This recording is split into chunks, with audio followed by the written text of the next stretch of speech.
And I am pumped if Aaron Rodgers, who looked comfortable, didn't he? Yeah, he did. He looked chilling. pretty- That was crazy. So if he's in shotgun, and we'll talk to him tomorrow, a lot has been made of that. Yeah. I assume no one will watch.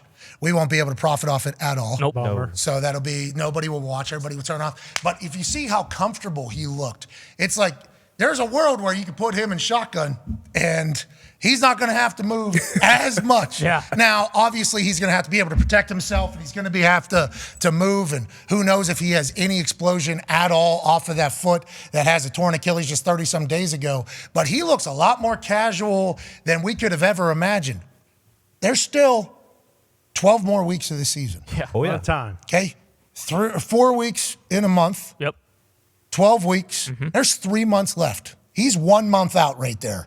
We can safely assume, and we'll ask him tomorrow, that 1 month from now, he might be in a position where he can take a few snaps and get the ball out.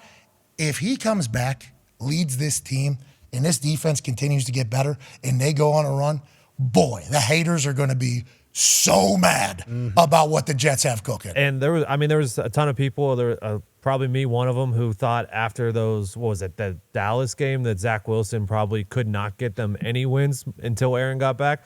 But I think he's doing a really good job right now of just being smart with the football, getting it to Garrett Wilson when he's open, handing it off to Breece Hall every once in a while. And I think he's been the biggest difference so far, because the defense has always been great, but him making smart, sound decisions and kind of moving them down the field a little bit is more than what they had before. I like that he's showing signs of confidence that we saw in Hard Knocks whenever Aaron was around. Now, Aaron being back on a headset, allegedly he was saying some stuff. I don't know how many people can get to the quarterback. I think only one mic can get to the quarterback, but Aaron did have with the cancer hat on, very bright. So I assume he was potentially adding in and helping out there, which is great news. But yeah, you're right. Zach Wilson's been playing not they're not winning because of Zach Wilson. No. But they're not. They're not losing Correct. because of Zach Wilson anymore. More important. Which I think is a big-time conversation in Zach Wilson's life. Well, and I think a lot of people, with this show especially, anytime any of us post anything about Rodgers, it's, you're going to get all the stuff about us just holding his water and all that kind of stuff. But, after seeing that, it's not crazy.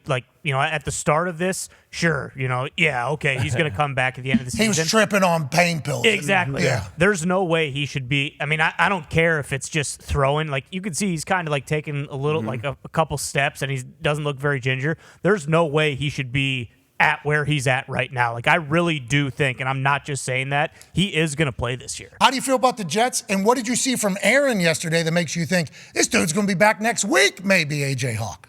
Yeah, obviously Aaron looks like he feels pretty good. It's not he's not trying to hide that he's walking pretty well and can sling the ball out there with those Adidas's on that almost look like Hoka's a little bit with those big old soles on the bottom of them. But man, look at him. You'd have no idea. How many days ago did he have surgery? 34 or something like that, they said. I forget. Oof. Yeah. I think he's feeling pretty good at where he is at, and I think this even gives him more motivation to continue the path that he is on. So I thought the Hokas were on purpose, to get a little bit more pad for the Achilles. Smart. They are Adidas. He is an Adidas guy. Shout out to him for signing with that company instead of another one that makes much better products like Nike. But neither here nor there. He looked very comfortable. If he was playing, and we have no sponsorship with anybody, so who cares? Whatever. Personal opinion. Who It's cares? true. I'm just telling you about my life and how I live it. You could do your own same stuff. But whenever you see that Jets defense, and look at these numbers against Josh, Patrick, and now Jalen Hurts. Robert Saleh actually came out afterwards in his press conference and said, we've played a gauntlet of good quarterbacks and we've embarrassed them. And then you start looking at the stats, it's like, that's an accurate assessment. Look at the picks, the turnovers are what I'm looking at right there. 3 interceptions, 2 interceptions, 3 interceptions against 3 of the top 5 quarterbacks in the NFL. And you can add on another fumble for Jalen. I assume Josh and them had one as well. But they are a turnover machine, but they force these guys into playing bad. Everybody just thinks, he had a bad night. Like Josh Allen in the beginning, we thought he was maybe going to stink for the rest of the season. Now they sneak away with a win over the Giants. Good for them. But you see Patrick Mahomes, he had a bad night. It was just bad. Jalen Hurts, he had a bad night. At some point, it becomes a trend and not just a coincidence. This Jets defense, what do they do that makes people have bad nights? And I think all the hype about them winning a Super Bowl, if Aaron Rodgers is their quarterback, was right. I think it is 100% right with how good that defense is. Oh, I mean, Jeff Ulbrich, their D coordinator, I love that guy. And I think they every great team we talk about, they take on the persona of whoever their play callers might be. We think about Schwartz in the Cleveland defense. I think the same thing when I watch the Jets with Ulbrich, a tough, hard-nosed, super smart guy.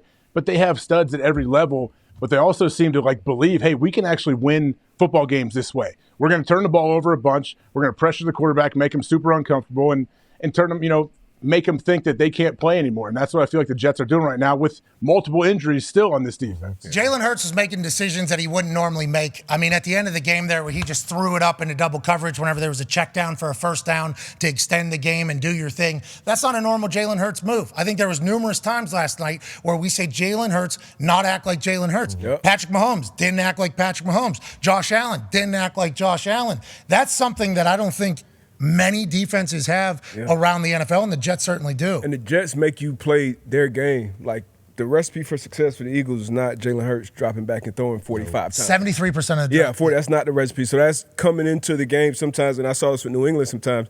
Sometimes Bill would know, like, hey, we can't run the ball against this team, and that's kind of the case with them. They're not going to be able to run the ball. So regardless of how great a quarterback or a passing offense is, if you make them one-dimensional, even with some backups on that back end, it's much, much tougher. So the Jets are doing it, man. Jets fans are watching this year. I don't know if it's better or worse, okay? So, Jets' lives for a long time is like the damn Jets. This is what it is. This is going to happen. We're going to lose somehow. It's going to be glorious for the other team. It's going to be horrendous. I think of Greeny just being tortured. Yeah, and here's a video of Greeny last night after the last play where Jalen Hurts throws it into double coverage and the Jets basically lock up the win. Here's Mike Greenberg in a penthouse in New York City, sitting by himself while his family's still in the room. Don't come too close to me. I don't know how this is going to go. His expectation, and every Jets fan's expectation, is that the Jets are going to somehow mess this up. But instead, the complete opposite. Here's Greeny last night, video from his wife, Stacy. White pants, it appears. Hair looks sick. Tucked in jersey. Oh my God! Look how happy he is. Look how happy he is. Look how happy this guy is. They're living the high life right now. Yep. Just beat the Eagles. They're loving it. But then today comes, and the reality is, we just beat the Eagles. Be undefeated. If Aaron Rodgers was playing right now, we legitimately have a chance at winning the Super Bowl. And I know there's a thought like he'll come back later, and we hope he will. You're thinking he's coming back this season? After seeing him yesterday, I'm thinking he is. I mean, after seeing yesterday, it sure feels like he might. Okay, so we're thinking he comes back, but when will it be? Who knows? And then there's a thought, well, he'll be back again next year because he's nowhere near retiring, nowhere near done. He said that to us and many people. But it's like everybody knows the NFL changes your team changes every single year. Yep. This year, the way that team is flying around, it's like, damn. This could have been it for these Jets fans who have just had a cycle of misery for most of their lives and their livelihoods. And then you watch how it's like, it gets snatched from us once again, but he'll be back, Jets fans. You still got a shot. And I said, after Aaron's injury, after they beat the Bills, I said, I still think the Jets make the playoffs. Now, there was a couple weeks where we certainly doubted that. Sure. And we thought against the Cowboys, when Zach Wilson did what Zach Wilson did against the Cowboys, and against the Patriots, what happened when it happens. Yeah. But whenever you start watching them, it's like this team's going to sneak into the playoffs in the AFC somehow, where there's going to be a lot of teams that have losses. There's going to be 4 or 5 losses for a lot of teams that are getting in there, 6 losses for teams that get in there with how the parity of the AFC it's been. It's like the Jets have a chance to go on a run, and their fans are sitting here just still thinking about what could have been, and that has to suck a little bit as well. For sure, but I think all things considered, I'm pretty sure they have a bye next week. If after the Rodgers thing happens right away in the first game of the season, if you would have told them, hey, you guys are going to be 3-3 going into the bye, coming off a win against the Eagles, like they'd be ecstatic. And that's even before you look at all the stuff with Rodgers, like, hey, he might actually come back. Because in the AFC right now, it's the Dolphins, it's the Chiefs. I mean, the Bills didn't look great last night. I guess you can put them up there too. But then after that, it's kind of wide open. Like it's a much different than I think we thought going into the year.